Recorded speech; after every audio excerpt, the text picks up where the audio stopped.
We organize at our university, and there's really no way we can express our gratefulness to you for doing this.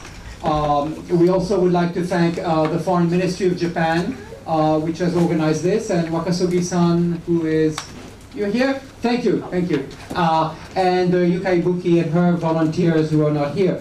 So you obviously did not come to hear me because I have very little to say.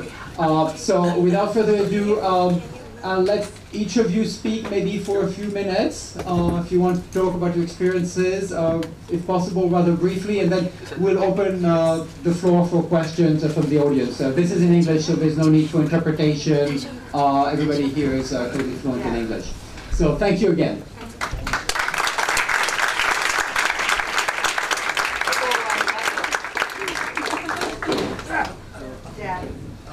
Who wants to first? I'll speak for him, yeah. Let Oral start. Can you hear me? Yes. I'll start out. I'm the least possible person you'd want to talk to anyhow. I'm the only civilian that was in the prison camp that wound up with about 5,000 people in it. I was shipped out to Wake Island, which is west of Honolulu, in the summer of '41 to work in the office. We had a construction deal going there with about 1,500 people working to construct an airplane base and a submarine base on the island. We were first bombed the same day that they bombed Pearl Harbor, and in the process they killed about 40 servicemen and about 30 of the civilian contractors that first day. Then we underwent bombing for the next few days, and then an assault was made toward taking the island. Fortunately, the person on Wake Island were able to turn this first assault back. It was quite a bloody thing, but it didn't last but about a half a day. A few days later, the Japanese came back for an assault, and this time they took the island, and at the time the Japanese admiral contacted Wake Island through his radio and demanded that the island be surrendered. And the commander of the forces on Wake Island asked him if he was going to take any prisoners, and he said he would take prisoners. So the U.S. officer that was in charge surrendered the island to the Japanese at that time. A few days later, most of the personnel on the island were loaded in a Nita Maru and taken to Japan, to the docks there, but there was no place to put us, no camp facilities. So they transferred and took us over to Shanghai, put us in a camp called Wusong, which was north and east of the city. We were there about 6 months and then transferred to another camp that was closer into the main portion of Shanghai. We were there, some of us, for 3 years plus, but in the meantime, many working parties were pulled out and sent to Japan. And a lot of these people, we didn't know where they went, or we never did know what happened to them. We were finally moved. The last portion of the camp was moved in the spring of '45 into Japan proper. We went up through North China on the railroad track and down to Korea to the port of Korea and were transferred on into Japan. The parties that were going, there were just 3 groups, and I was in the smallest group, which was the one with the least desirable occupations. We wound up at an open pit iron mine in northern Japan and were there until the end of the war. We were working in the open pit iron mine and some outside duties. Now, if you have any questions later, I'd be glad to try to answer them. Thank you very much.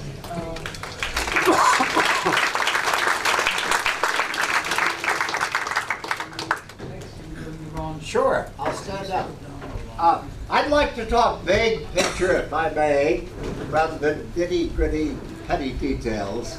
The Americans who were on duty in the Philippines before World War II were primarily there because they had enlisted to eat. Things were tough in the 40s and the 30s in this country. And believe it or not, going to the Philippine Islands was going into a place like the moon. And when you were on duty there, it was more a drinking and fun session than militaristic. By any stretch of the imagination. The Japanese didn't know this, of course, and they hit the Philippines with overwhelming force against antiquated World War I equipment, untrained men for the bulk of us, never had any training, and it was a farce, to tell you the truth. But somehow we held them off on the Bataan Peninsula from December 10 roughly to April 9th. And then we held them off again on the small island of Corregidor, which was called a fortress, which was again a joke. It was a fortress back in the Spanish-American War days, but in 1941 it was a very vulnerable little island.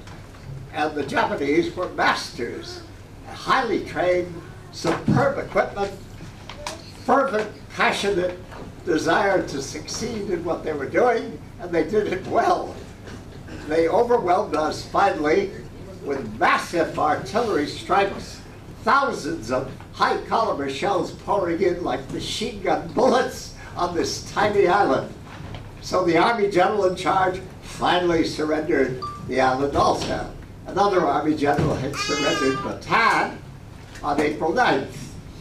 A lot of us decided we didn't want to surrender, so we made it across the water that night to Corregidor, and were again surrendered once more in 30 days. But the big story is what happened after the surrender. They had never signed any sort of an agreement, a gentlemanly agreement of how to treat prisoners that were taken in wartime. As far as they were concerned, they would treat us like insects that were worth swatting. That was about it. We were despicable, lower, absolutely a low form of life to them. So we were used in brutal slave labor camps in the islands.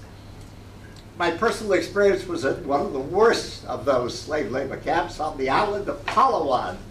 Google Palawan, you'll get the results. We had to carve an airfield out of jungle with our bare hands. Picks and shovels, saws and axes. No equipment, no machinery, but we did it. Because we were given massive encouragement from what we called vitamin sticks. Hardwood clubs about 4 feet long, which were laid on at the slightest provocation. I can still feel the effects in my shoulder. I can barely use my arm. And that's many years later. So we did that. And I was one of the fortunate few to be transferred out when the airfield was finished.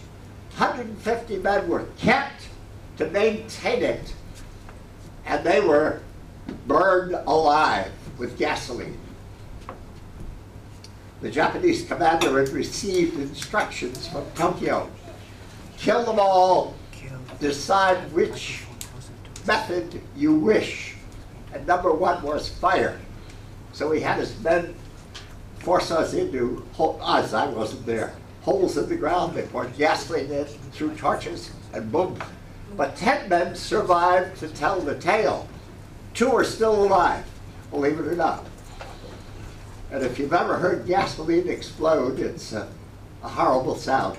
It's one large thump, and it just burns everything in its path. So I got out there. We were then transported on these rotten freighters to Japan, which received the nickname the Hell Ships. No, it's too, so you keep it closer Yes. to you. Yeah. Hell Ships. There's a memorial now to the Hell Ships in Olongapu in the Philippines, if you wish to research that. 7,000 Americans perished in the holds of these ships, being transported here to work as slaves. I wound up the copper mine in Hitsachi first, and then in Ashio.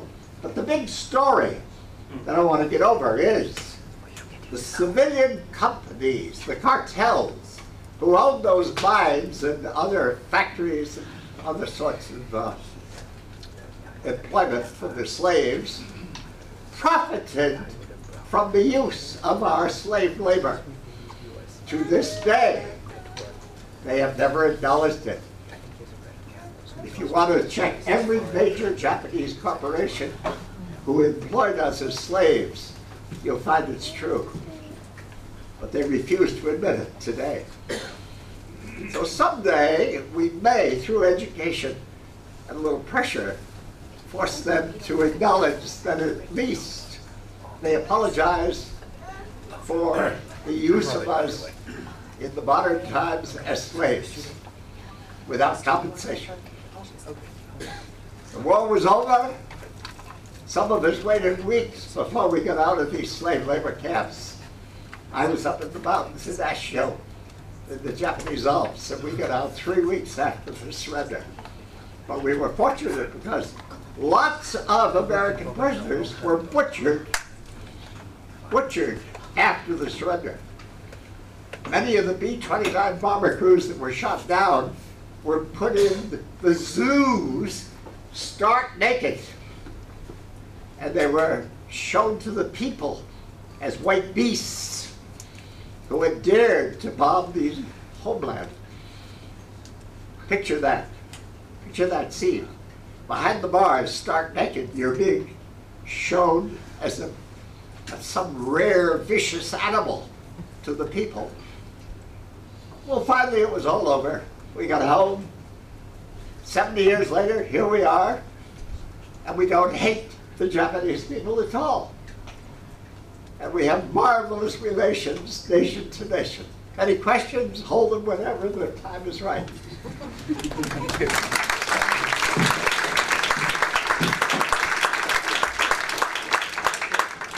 Domo arigato gozaimasu.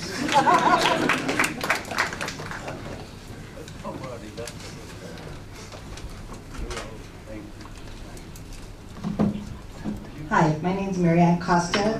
I'm Anthony Costa's daughter, obviously. My father doesn't feel comfortable talking about this, and not for the reasons that you would think. It's because when he was born in Concord, California, a city about 40 miles east of San Francisco, to Portuguese immigrant parents. He joined the Marines in 1939 because it was a depression and there was no work, and he liked the uniform. So they sent him to Shanghai, China. But I'll fast forward to September 23rd, 1945. I think the track that this whole story has gone over these last few days are things like Mr. Crowley said. And my father, when he hit that ground in Concord, California on September 23rd, 1945, never looked back. He doesn't look back, so he feels very uncomfortable. He likes to tell funny stories, and you might want to ask him a couple. He's got some really funny stories. See, there he goes. No way. Okay, I'll have to tell you one funny story then. Okay, don't ask him any questions. How many of you have seen or read the book, The Notebook? The Notebook? You know about that? Okay, the beginning of that movie is my father. He says in there, I am a common man with common thoughts, and I've led a common life. There are no monuments dedicated to me, and my name will soon be forgotten.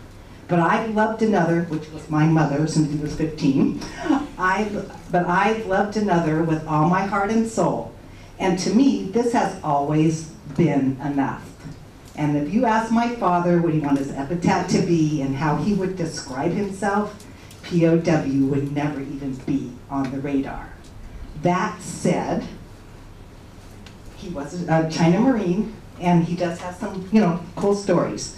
But, we're going to fast forward. Obviously, he got sent to Bataan. What was interesting about that is there's always been the controversy about Pearl Harbor. My father was in Shanghai, China on the USS Augusta. The Marines were assigned as bodyguards for the admirals. Admiral Hart was the admiral for the USS Augusta, which was the flagship of the Asiatic Fleet. So there are a few things that, the way the press is and things nowadays. He was a young Marine, and Admiral Hart called everybody up on the deck. And you know what? We've listened to you for 4 days. It's his turn. And said, anyone on this deck today that writes home about what's going to happen today or tells anybody will get 30 days in the brig. And with that, a truck pulled up with a bunch of planks, and they rolled President Roosevelt up in his wheelchair. So people really did not know. My father said they were all at attention and almost fell over. They had no idea that he couldn't walk. That would never happen today.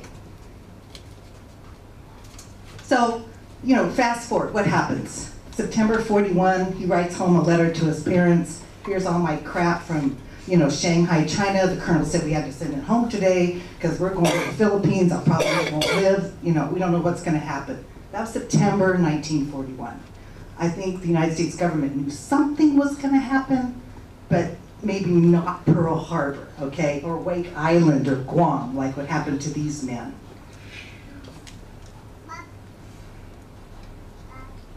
So, he had the same story. My father has always said that he was lucky because he got put on a ship, sent to Osaka, Japan, which we're going to tomorrow, and was in a 3-story warehouse.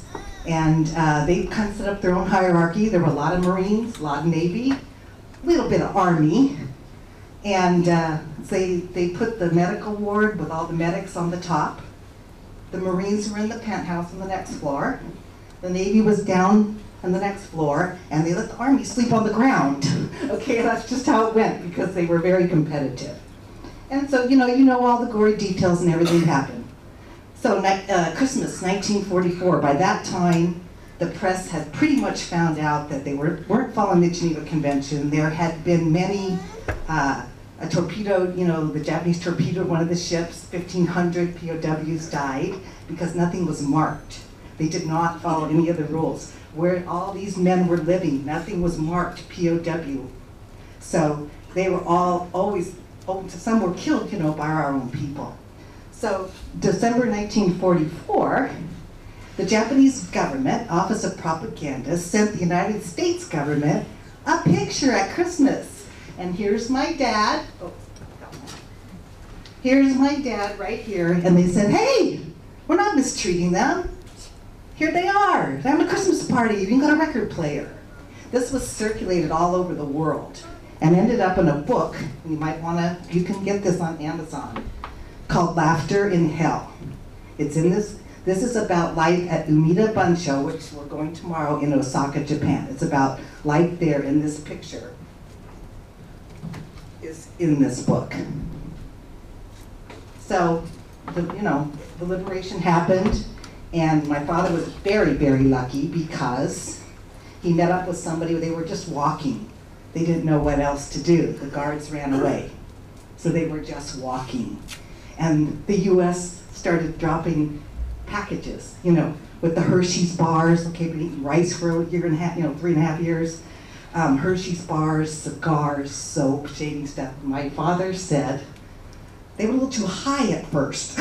So when it all started coming down, it was just like splattered for 50 miles. And he was very lucky because he met a colonel that he'd known, and he said, listen, you better get on a plane because it's going to take you a hell of a lot longer to get home waiting for a ship or something. And they flew him immediately to Guam and immediately to Hawaii, and he ended up at the hospital that at that time was called Tripler General at Pearl Harbor, or whatever was there.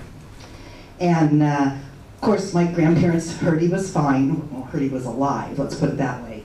And the United States Public Relations, they didn't, of course, we would never say we distribute propaganda, right?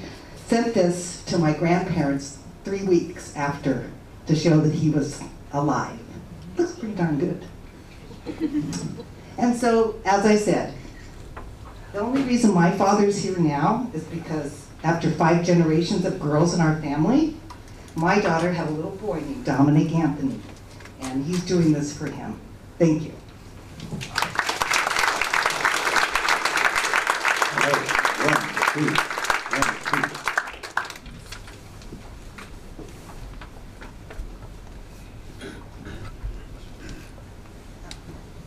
Okay.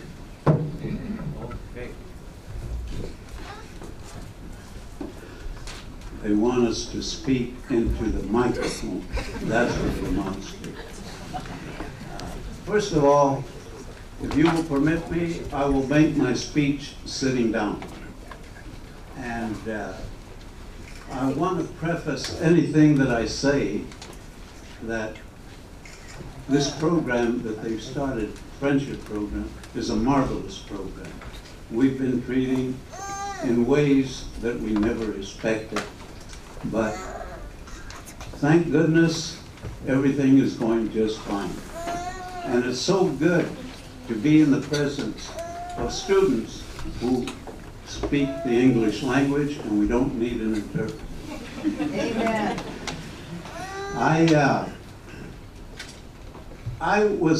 I've been to Tokyo many times simply because I did business with Mitsubishi, Mitsui, Seika Sanyo, and all the Japanese. So my visits to Japan were frequent. Now, as far as my service is concerned, I was sent to Corregidor.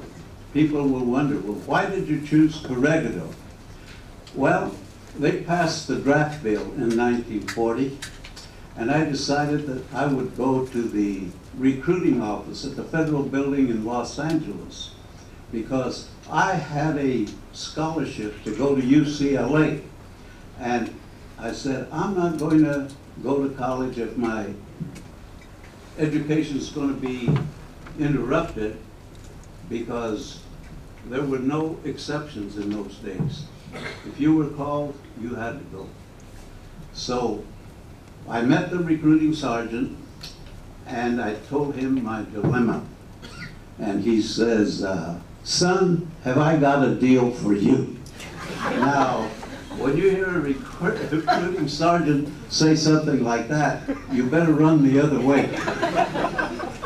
And he told me, he says, well, I can do something for you.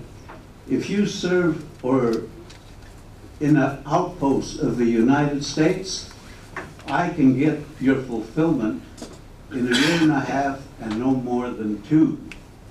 So I said, hey, I can handle that. Show me what you got.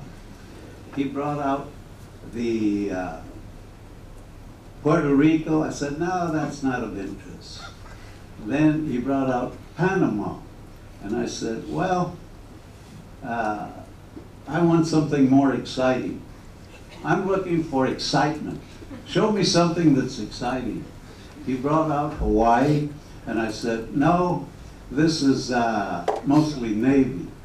Then he brought out the Philippines. He showed me what it was. I said, that's for me. Where do I sign?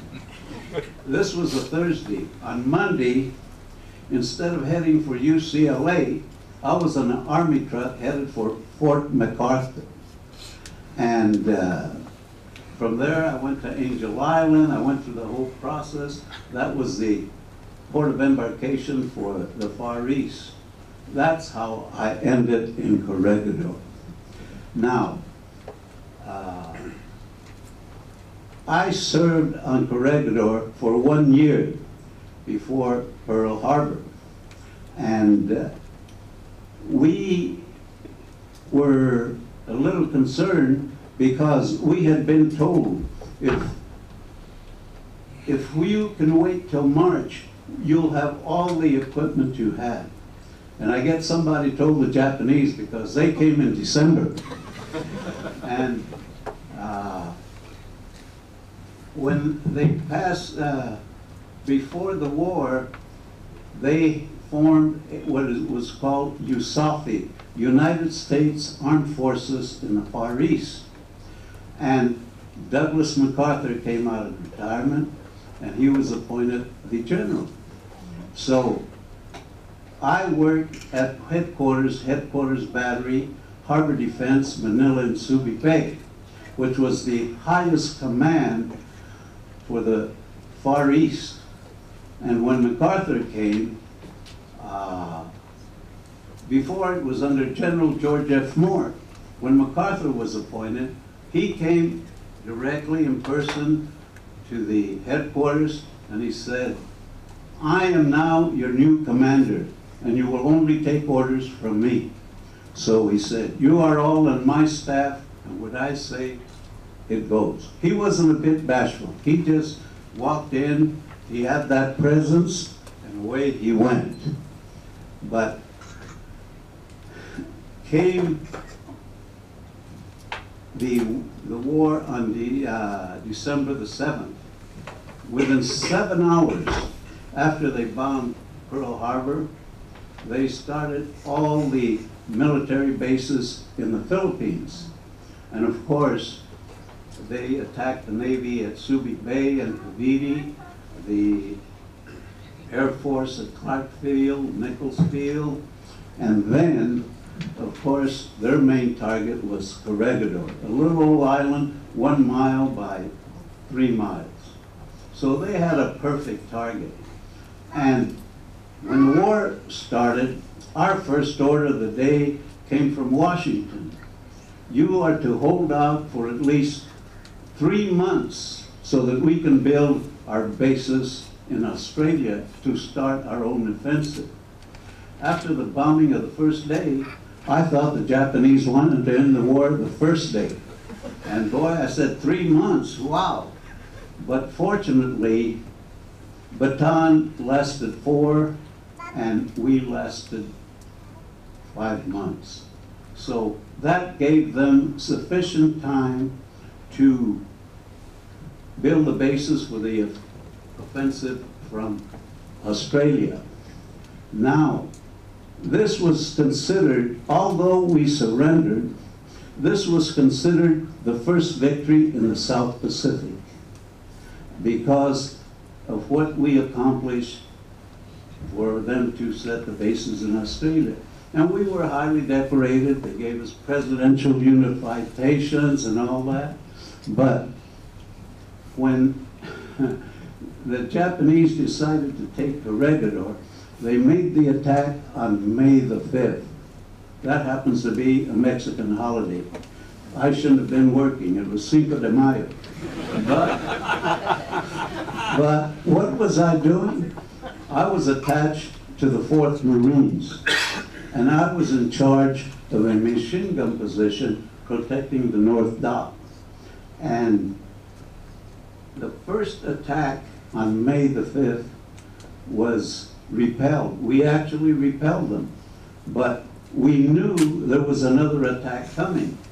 In the interim, they laid, in about 2 in the morning, they laid an artillery barrage all down and up the beaches, and my position was knocked out. I had to report to the operating officer because I was in charge of the position. So he heard all my story. They got some Marines. They set up a new position. I was dismissed. I went back to headquarters battery, And I told the adjutant what had happened, and I told him, I says, I'm beat, I gotta get some shut-eye. He said, permission granted. The next thing I knew, I sat at Melinda Tunnel and in the concrete and just fell asleep. When I woke up, there was a lot of chaos. And I asked the adjutant, what's happening here? Where's everybody?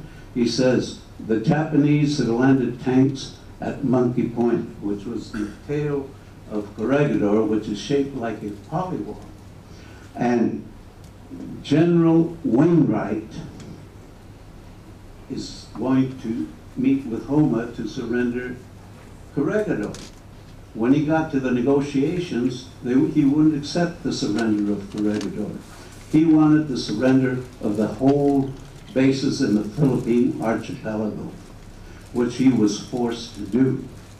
Now, many people say that MacArthur abandoned us. That is not true. He had gotten 2 calls from Washington to leave because they wanted him in Australia, and he wouldn't leave. Finally, he got a call from President Roosevelt, and Roosevelt ordered him out. He put the phone down and he says, that was my commander speaking, I have to leave. And that's when he left. But he never abandoned Corregidor. So we stayed with Wainwright. At the surrender, of course, everything went bonkers. We had the death marches, the hell camps at Cabanatuan, where there were people dying from dysentery, malaria, and just plain malnutrition. One of my friends who was on the death detail told me that there were at least 50 people dying a day, and sometimes 150. And they were just throwing them in a grave and burying them. So the time came, and I was fortunate to get out of Cabanatuan. I was in the first group that left the Philippines to come to Japan. I landed in Osaka. A trip that takes 5 days took us 33 days because our convoy, and I was on board the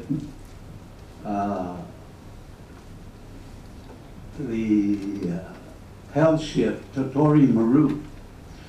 And every time we would reach the Gulf in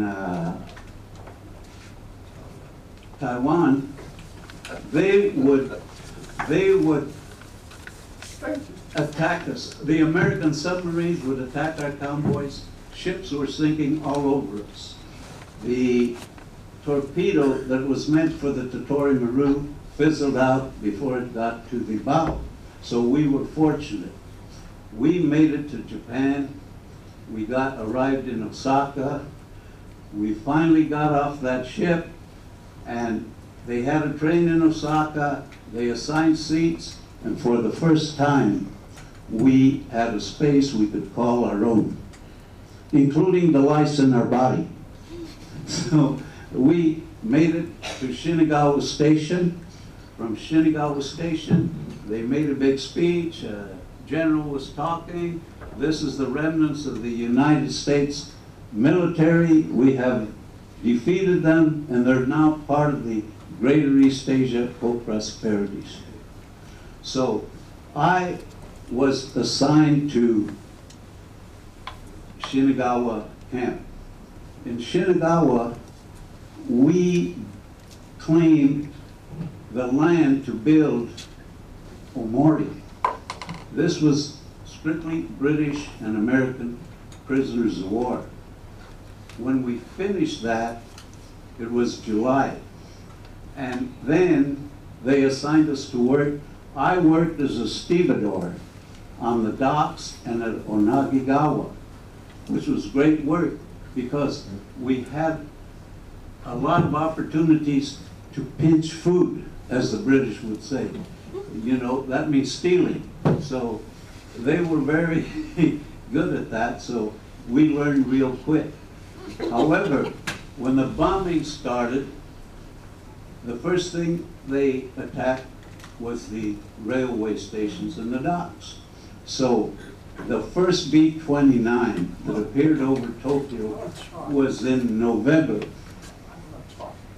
It was in November, and then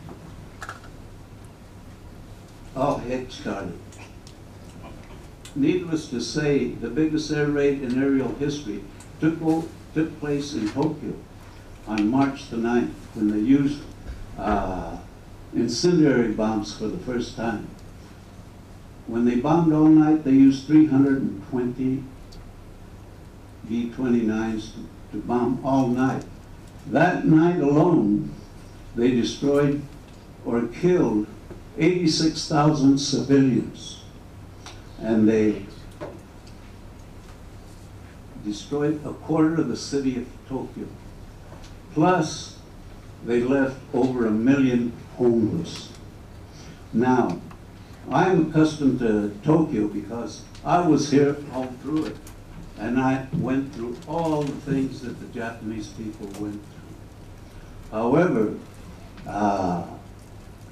it's not easy to come back and see how well they've done, because it was through General MacArthur that they were lucky to rebuild Japan, because the bulls in Washington wanted the emperor to be persecuted. But MacArthur said, no, I need him so that I can get the people behind me. And that's how the emperor got to live. And Japan, you saw the progress they made, and today they're a big economic power in the whole world. So we're fortunate that they are our allies. Thank you.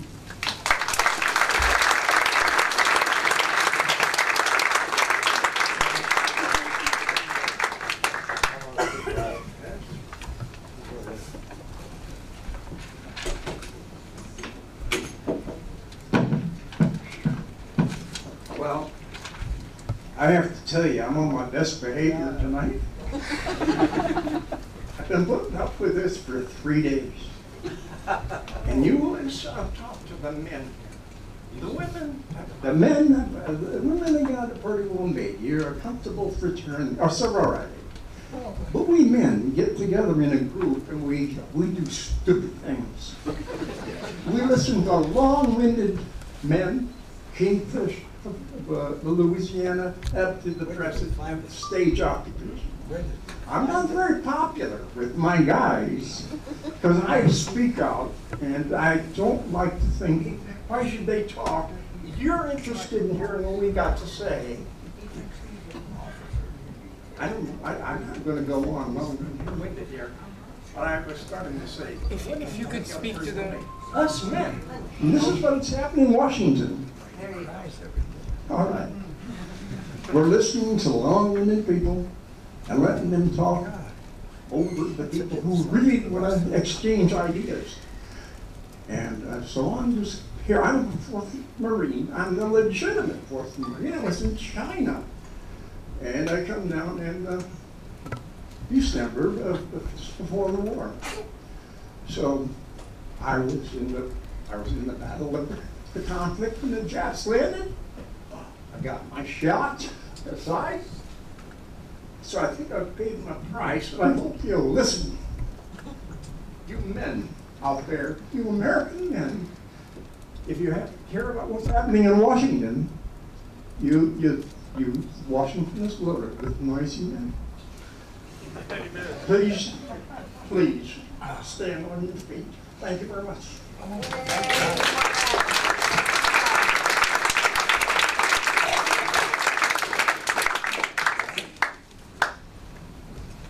Excuse me if I sit.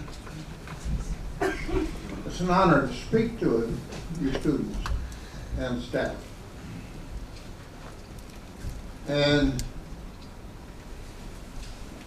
it's kind of a difficult thing to say the things that you need to know.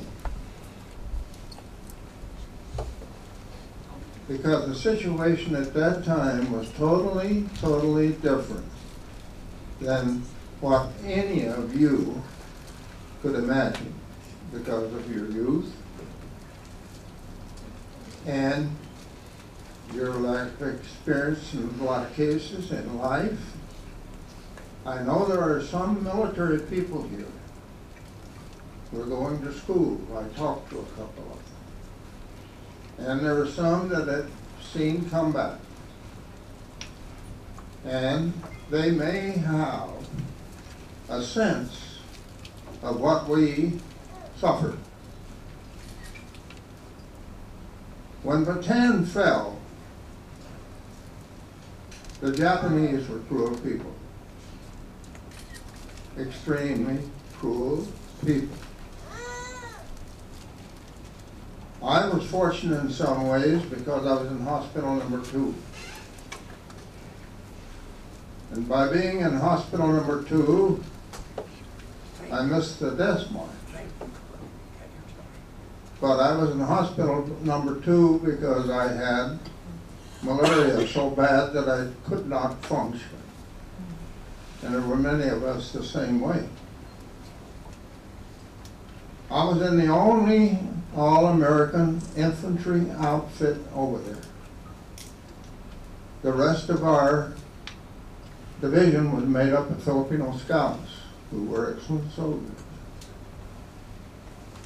But the Japanese at that time, I believe, were mean to us because we surrendered. Because in their teachings at that time, it was a disgrace to surrender. It was better to die than surrender.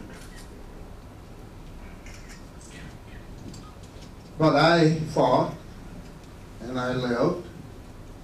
I was shipped to Japan here, and I got here in 1944. I came on a ship that took 62 days to get here. We didn't lose a lot of people, but our life on that ship was exactly what the ships were called, hell. It was absolutely terrible. I went to work in a factory in Yokkaichi, smelting copper. I met an old man there, though, who was Japanese. He was one of 2 Japanese that I found to be very humane people. During my time there, me and my friend took his lunch, and we ate it. But instead of him reporting that, he didn't say anything to the authorities, and he didn't say a word to us. He just came to work the next day with 2 lunches. One for you and one for me. And that has meant something to me. And I received a letter from him 5 years after World War II.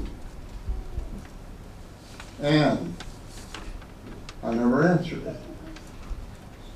For the simple reason I was struggling to get my life in order. I was having serious problems with the experiences that I had gone through, as all of these men had gone through, because of our experiences as prisoners of war. I had to actually get in a car, go out, and park out on the road all by myself and literally talk to myself to handle the problems I was suffering. But I came through it, and I came through it very well. I've had a very successful life. I've had a very successful life. My children have all done well. And I accredit that in a big way to the kindness of that Japanese man. Because if he had have reported me, I wouldn't have been speaking to you tonight. But he didn't. Tomorrow, we're on our way to Yokkaichi.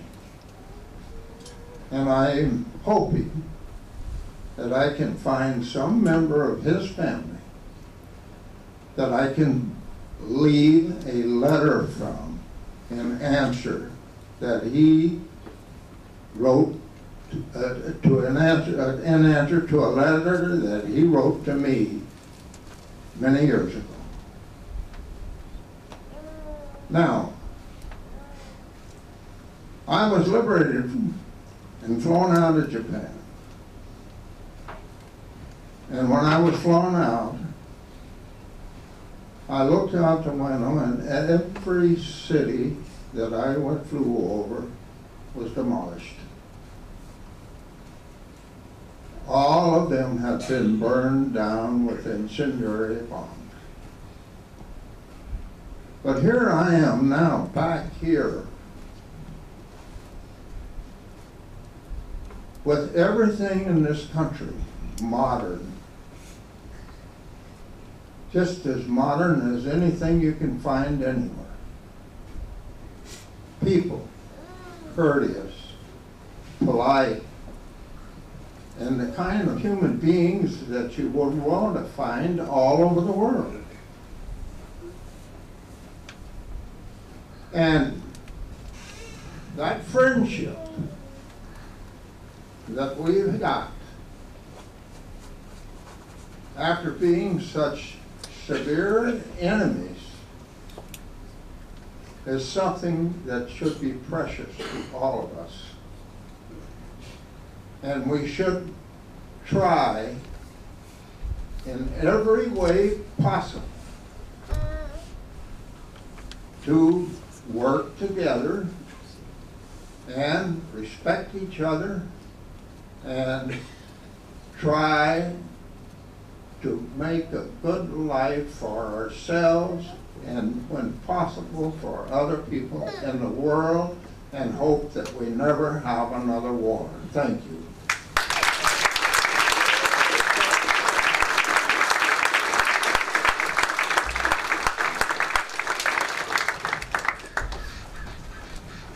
I chose to speak last because my story is so different than the six you have just heard. You will wonder if we're speaking of the same war. I was born and raised in California. I went to school during the Great Depression. I had the privilege of going to California Institute of Technology, which now is probably one of the first universities in the country. I got a bachelor's and master's degree in civil engineering in 1936. I was fortunate in getting to work as an engineer for the state of California, also for the Army Engineers. But in 1940, of course the world was at war, but the United States was not. It was pretty apparent that eventually we would get into war. I had a chance to join the Navy Civil Engineer Corps, and I did. It was by examination, actually. So I was appointed as a lieutenant junior grade. I actually had to get a waiver because I was too young technically. But my first assignment was to Pearl Harbor in September 1940. This was before the draft started, so I was on duty before the draft. I was on duty at Pearl Harbor working on various small construction problems, and suddenly I got assigned to Guam, which where my story starts really. I got there in January 1941. Now Guam at the time was almost primitive. There were more ox carts than there were automobiles, believe that.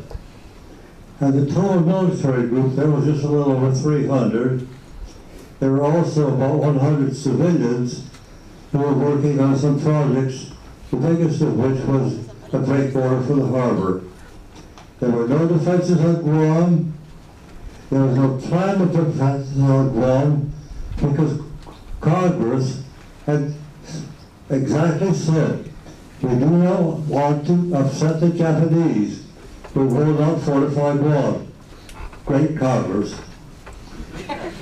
Anyhow, for us on Guam, Pearl Harbor Day was Monday, December 8th, not Sunday, December 7th.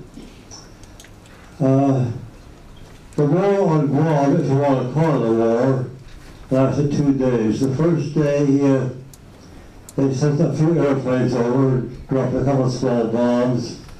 They also attacked the one ship that was stationed there, the Penguin, which was a minesweeper, and they sank that and killed a number of people and wounded a number of people. That was the biggest number of casualties. 2 days later, early in the morning, they landed 5,000 Japanese troops. We had 100 Marines, so there was never any plan to defend it at all. It was surrendered immediately. We stayed on Guam until January the 9th of 42. There was plenty of food on Guam, but they didn't give it to us. We starved deliberately, probably to make us weaker as we were being transferred. We arrived on the island of Shikoku and went to Sensuji. We got out of the ship at night in our tropical uniforms. There was a snowstorm at the time.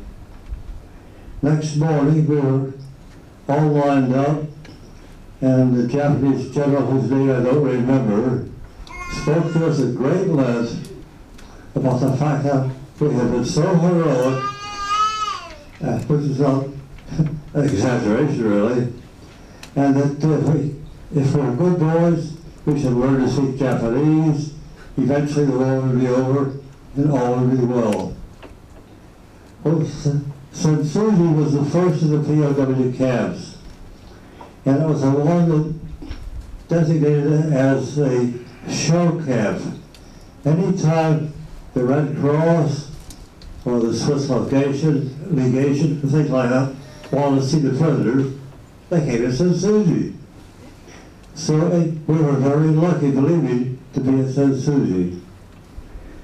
Now it ended up at Sensuji that it was virtually all an officers' camp. They had a few enlisted men there, mainly to do the cooking and stuff like that.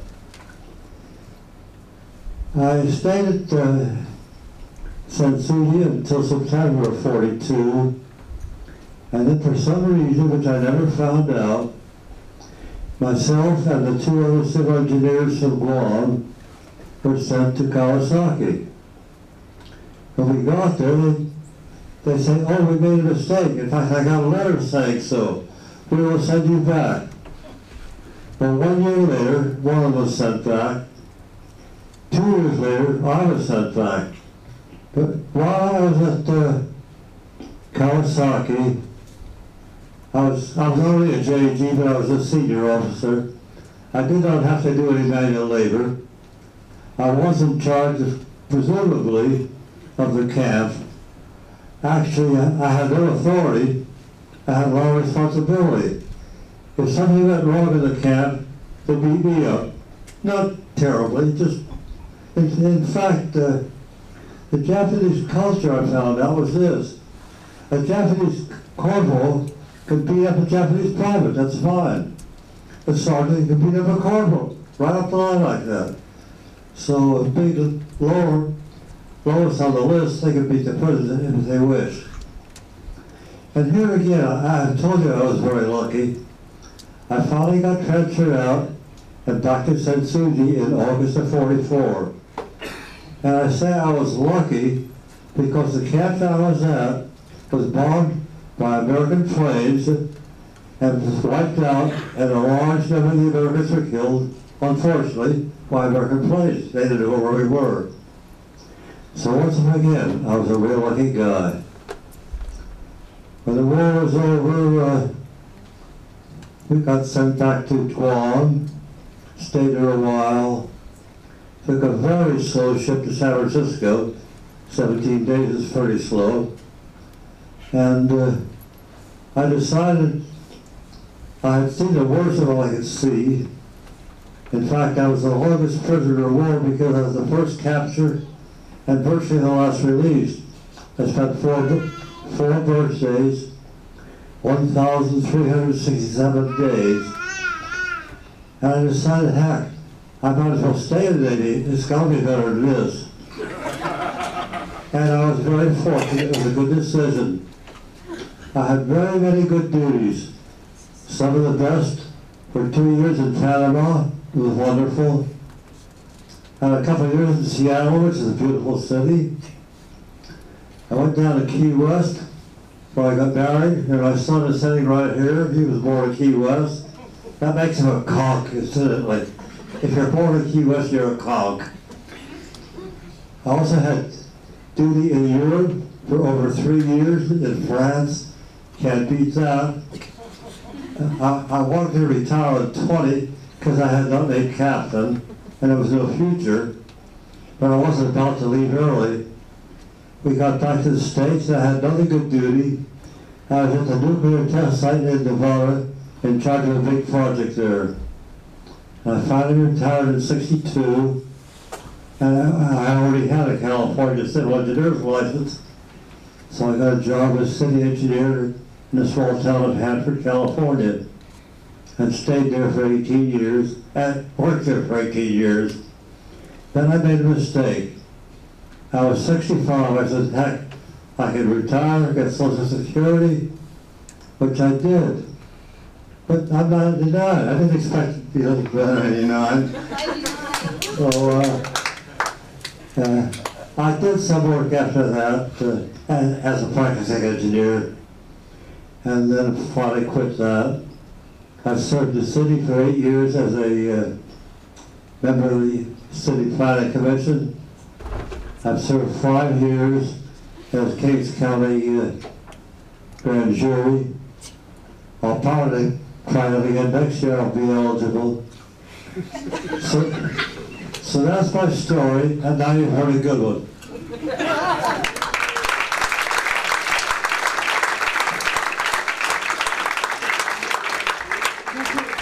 Thank you so much. They hear long-winded oratory, or they want to talk to us. So, I asked you, you want to talk to us, or Yeah. listen to long-winded So- oratory? yes, any questions? I wish you would time the individuals. You're going to have this again. But I don't think you people stay here to listen to our... Oh, no, we did. So, who cares? We have one question. Kai. Could he tell us a little bit about his experience? We didn't hear the question. Could you tell us a little bit about your experience? Be happy to. I did once. I'm a legitimate fourth. A legitimate. All right.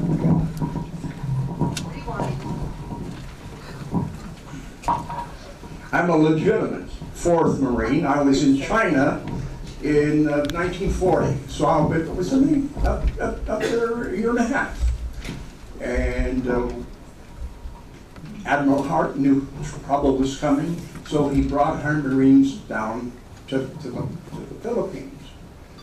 And there in the Philippines, we had to change from greens to khaki, and we were sent over to the island of Corregidor.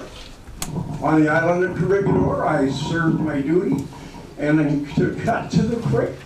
When the Japs landed, I was But the rest of the Marines do, and I think I paid my price because I got shot.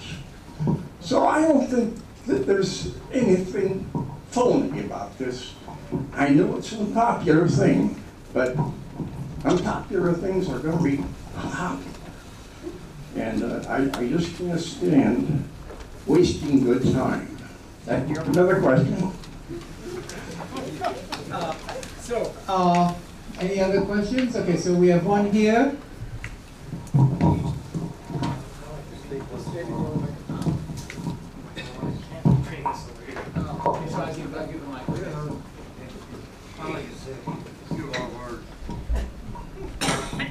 Gentlemen, thank you for coming to this presentation this evening. I'm Dr. Tim Williams. I served in the Air Force for 7 years. I've seen combat, so I know what you're going through a little bit, but not a POW. What I wanted to ask you, all of you, if you had one thing that you could convey to the Ministry of Foreign Affairs, the Japanese people, the American people, what would it be? One thing. That's a good question for you. The answer is simple. Spend whatever it takes to be so strong that none of the bad guys in the world dare strike at us. If we're unprepared, we invite attack. We invite chaos. We invite what we're all against, war. Franklin hated war, Eleanor hated war, and we all hate war. But the only way you get war is when you're not ready for war. You must spend whatever it takes. Even though we all joke about the waste in government, if you spend $1 for defense and 30 cents is wasted, at least 70 cents is buying security of one form or another. So that's what it's all about. Thank you. I would just like to say something as a member of the Descendants delegation here. We have traveled all the way here with our fathers. The youngest person here is 92, the oldest is 99. These gentlemen have hit, this is their last stop, okay? They hit the ground running, flying from all over the country, up, you know, the United States, into Japan, jet lag, whatever, and hit the ground running Monday morning at 8. And we're here now at 7:45. So they are survivors, okay? They're survivors.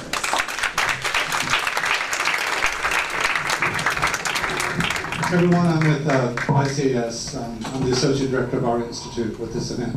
If everyone could please speak into the mic, this is being recorded and archived for future purposes. We'd appreciate it if you could speak directly into the mic. And please keep your questions brief. Thank you. We had another, so you can circulate the mic. May I speak for a minute? Yeah, speak. I stopped a little bit too soon. I was in Japan the best part of 4 years, never had a good meal. Got here the other day, 2 things happened. I finally had the first really good meal in Japan. The other thing that happened, I sat down on the toilet seat, it was warm. Now wait a minute. It was actually the first toilet seat I sat down in Japan. When we were here then, they were called benjos. They were just a hole in the floor. Just want to point that out.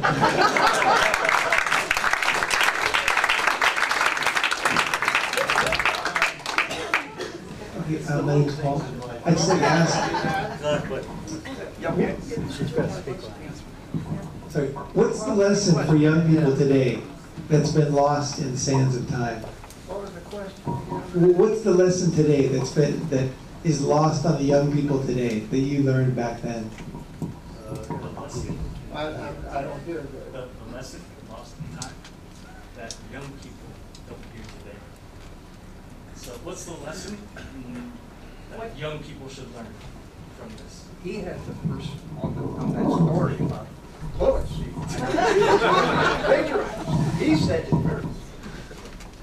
What lesson should young people learn? Young people today are no bit different now than they were when I was a young person.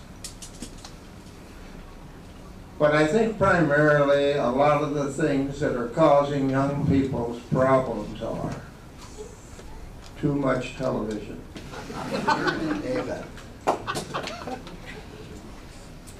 And the parents need to be, in my opinion, more involved with their children. And I believe that in a strong way, and parents, we should be an example for your children. If you're a good human being, and I'm sure that all of you are, and if you just set the example for your children by continuing to be a good human being, your children will also. Thank you.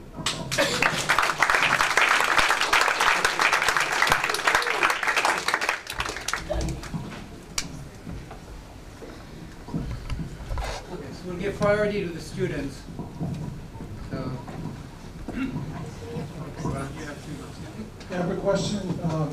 How long after the war did it take you to feel differently toward Japanese and toward Japan? In other words, how long did it take for you to forgive the Japanese for what happened to you? And was there any particular event over the last, 70 years that helped you turn your feeling toward Japan? 70 years. This visit has done it. Still. Dad. You answer that, Dad. Well, I had no feelings against them because I was born and raised in the Japanese community. They were good people, and they're bad people. The United States forgot one thing. People think that we were late. We were like we were just as dirty and muddy as the Japanese were. One for one, that was our call. Don't walk away from the fight. And we did walk away from the fight. We lost quite a few. There was a Marine, ladies and gentlemen.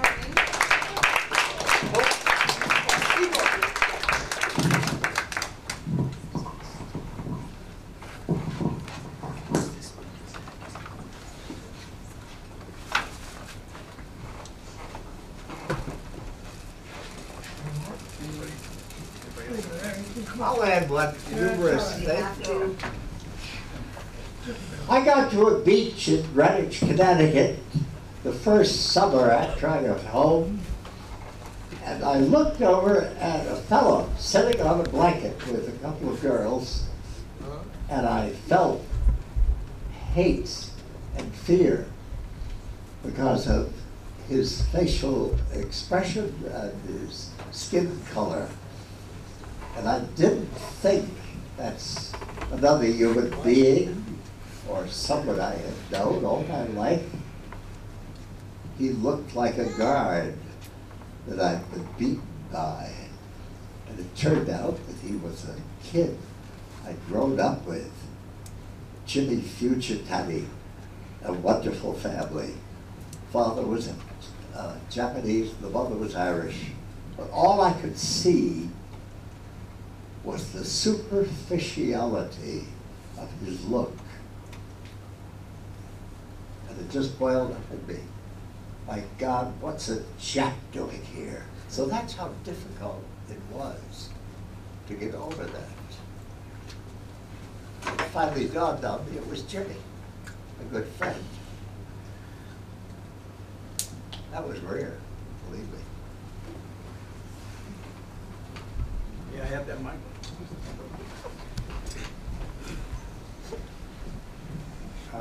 I have to live with my esteemed comrades, and I admire what they went through. But so did I. But we're getting old, and we got to concentrate on the people who are coming up behind us. And I don't think you should tolerate windy, loud-mouthed people.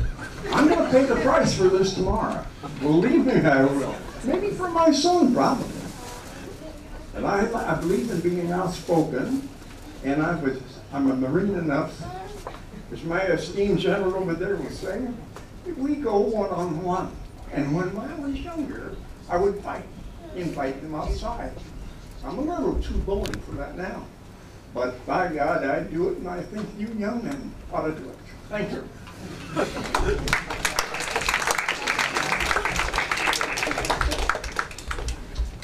You were asking about the Japanese again. In California, there was a huge Japanese number of people. Issei, the first generation, Nisei, the second generation. When the war started, the president decided the Japanese were a danger on the West Coast. They were rounded up like criminals, even though they were American citizens, shipped off to labor camps, stayed there through the whole war. I think that was a terrible thing to do. As many years later, they got $20,000, big deal. But you also have to remember that of the Japanese that lived in the States, they got into the most famous regiments in the war. The Japanese regiments in Europe received so many citations, you can't count them all. So that's one thing you should keep in mind. It doesn't matter who you are, it matters how you are. I remember one little thing when I got back home. My sister had a Japanese gardener. She said, "Jack, is that all right with you?" I said, "Of course it's all right." But that's how they thought at the time. I just wanted to add that. Thank you very much. We know there are some other questions, but really our guests have had a very, very long week. And I think obviously we could keep them up until midnight, but that's not our goal. So I'd like again to thank you all. This was really a wonderful opportunity. We're extremely grateful for everything you've done for us. And again, thank you very much. And thank you to the Foreign Ministry for